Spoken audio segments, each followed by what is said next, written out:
What's going on, everybody? Alex Fischbein back again with another Fisch's Friday rant by way of Basketball Society. Thank you for tuning in one more time. And today, I want to talk about Dante Exum and the Jazz. This apparent trade that is being talked about with between the Clippers and the Cavs about Jamal Crawford. And I also want to talk a little bit about overseas basketball.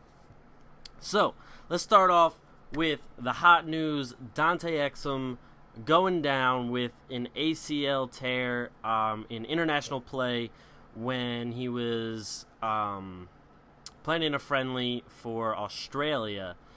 If you saw the video, it didn't look good from the start.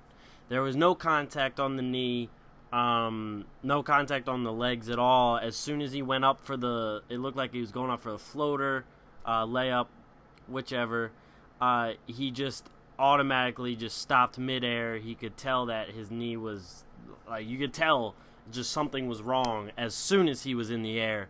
And he went down gingerly, couldn't step on it, anything. So, right from the beginning, I was scared for the Jazz and for Dante Exum as soon as I saw that video. There's definitely nothing good going to come out of that at all. So now that it's out that he has an ACL tear, and he could be out for the rest of the season. Now, I know a lot of people are saying, it could be, a lot of people come back 6 months, which would land him right about February around, the All-Star game, or All-Star weekend. And so he could be back around then. But what I'm seeing through the Twitter sphere and through Utah Jazz blogs is I'm seeing that Dante Exum really, this injury really isn't going to affect Utah that much, or I should say as much as people think. What I'm seeing is, I just saw before a little bit ago a tweet that said the defensive rating after the All-Star break when Exum and Favors were on the floor was around a 92, and then when Trey Burke and Derek Favors were on the floor, it was about an 89. So, I know that's a very small sample size, and it's just two of the players. It's not like the whole team or anything. But, that shows that Dante Exum may not be, as important of a person as we think he is, at least on the defensive end when looking at that. When you think about the offensive end, he really didn't make that much noise. We all knew he wasn't a jump shooter or anything.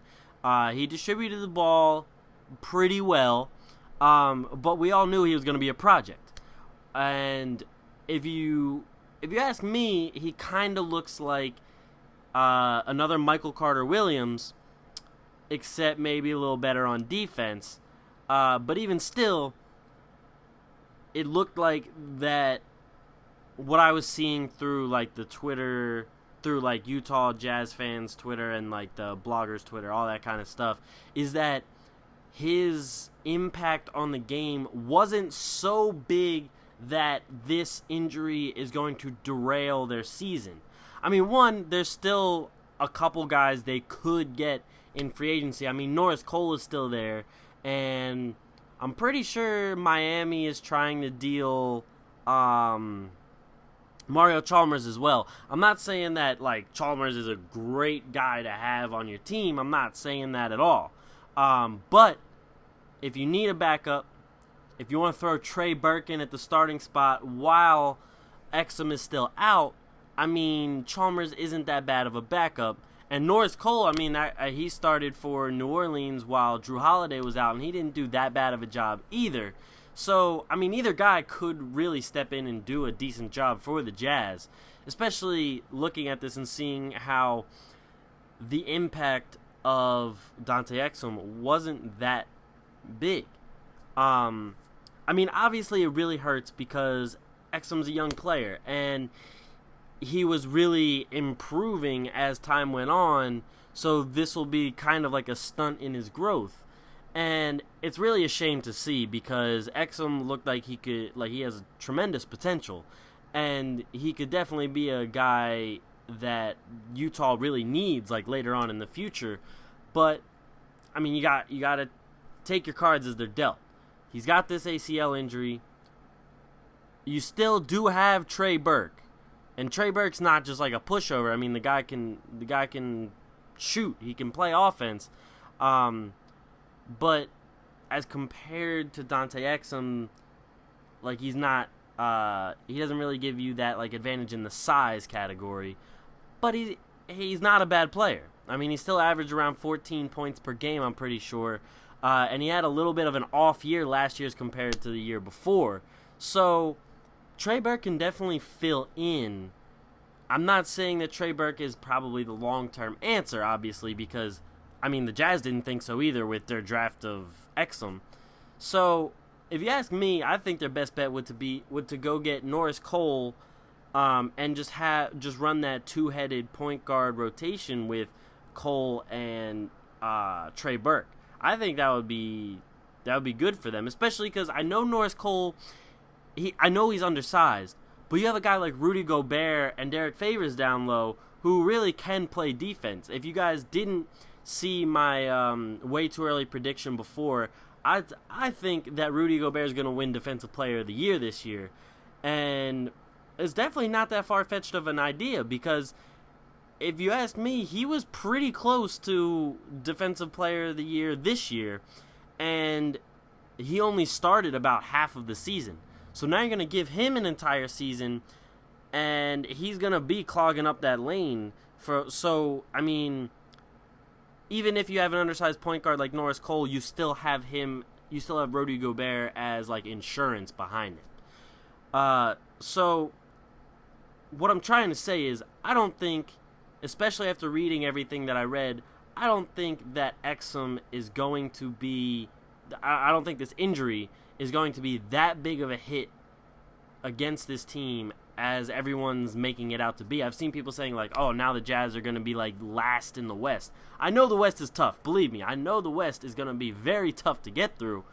But I still do think they could grab the 8th seed in the West, even with this Exum injury. And, I mean, like I said, a lot of people are saying that he can come back in 6 months, and that would land it in February. So he still has a chance to come back.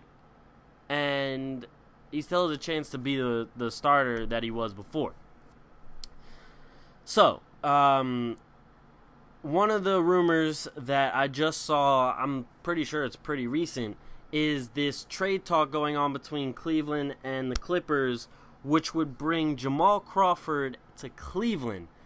That would be crazy.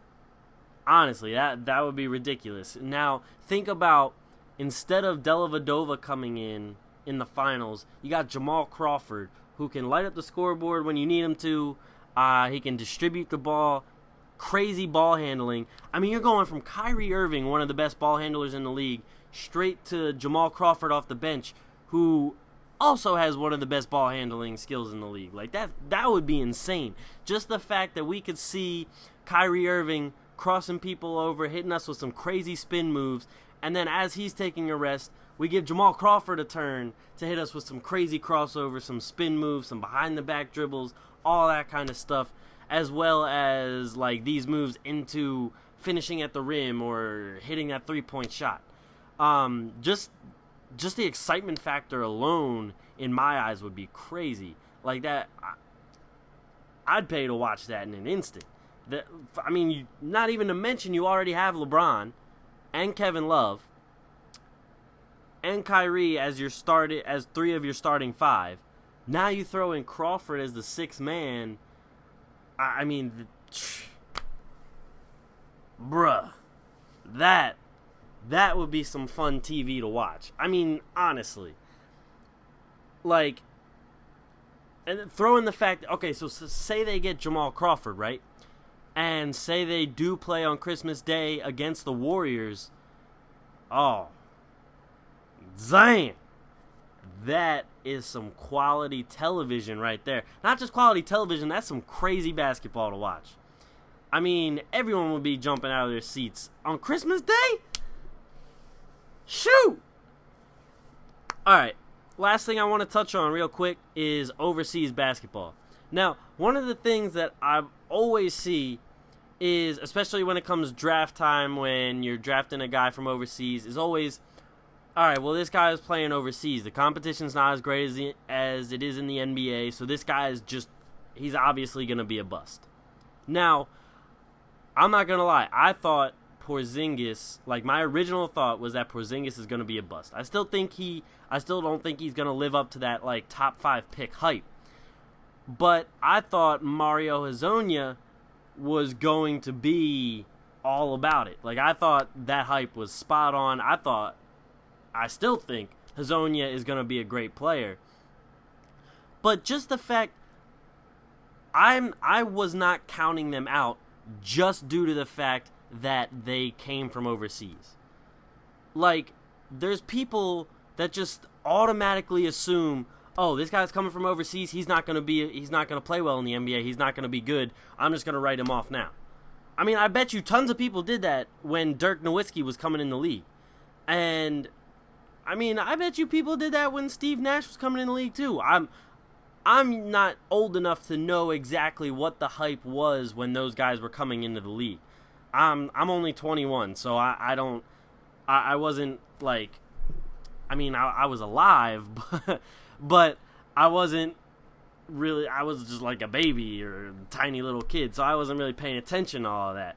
All I knew back then was Allen Iverson and the Sixers, and that was it, just because that's all that was around me. That's all I paid attention to when I was that little. But, obviously, the whole Darko Milicic thing puts, this huge damper on a lot of overseas players.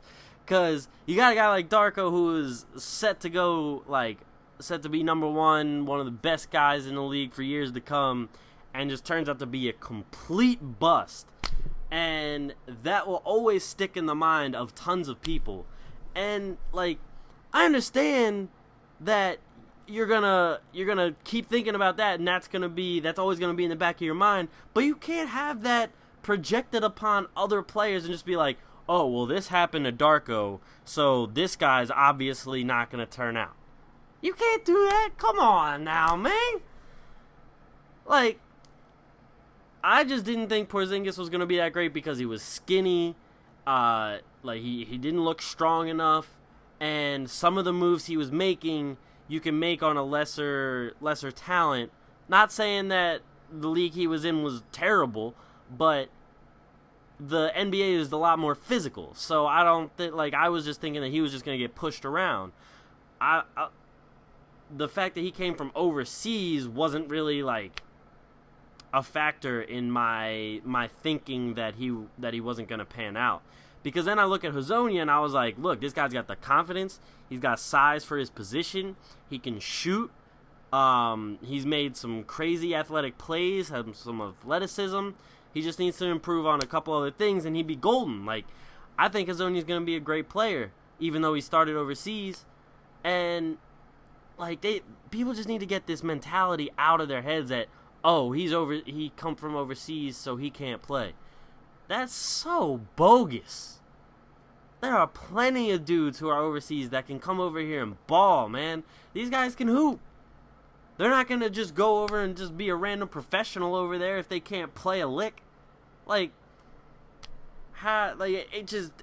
blows my mind that people still think that way when we know that people like Emmanuel Mudiay are going over there after high school and playing. There are people who are ex-NBA players, ex-D-League players or whatever, that are over there balling and winning championships and winning trophies. Stephon Marbury's over there in China still, and that guy's like a god over there in China. People love him. But just the fact that he's not in the NBA, people are like, oh, I don't care. He can't hoop. He can't play anymore. Obviously, he can do something. I mean, to be honest, that whole mentality just needs to stop. And I understand if you watch this guy play, if you've seen film, if you've seen workouts, and then you think, oh, he's going to be a bust. All right.